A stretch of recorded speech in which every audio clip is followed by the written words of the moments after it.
તમે મારો તાલુકો ધાનેરા તાલુકો થરાદ વાવ થરાદમાં લઈને જાશો શંકરભાઈ, તમે ઘણા માફી માગું છું.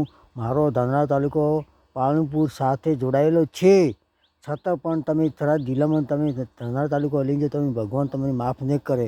અને મારું બોલ ઓભરીને ધાનેરા તાલુકો પાછો પાલનપુર સાથે બનાસકાંઠામાં તમે રાખો છો તો ભગવાન તમને માફ કરશે, ને કે કદી તમને માફ નહીં કરે. શંકરભાઈ, તમે કોઈ માગણી માગું છું કે મારો ધાનેરા તાલુકો પાછો પાલનપુર સાથે બનાસકાંઠામાં રાખેલ છે, તો મહેરબાની કરીને તમે ભૂલ કરી માફ કરશો.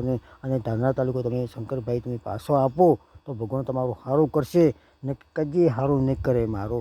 મારો ગરીબનો બોલ સાંભળો તો શંકરભાઈ, તમે ભગવાનના ગુજરાતના પ્રમુખ છો, ધારાસભ્ય છો, મોટા મોટા નેતાઓ છો, પણ ધાનેરા તાલુકો બનાસકાંઠા સાથે જોડાયેલો છે.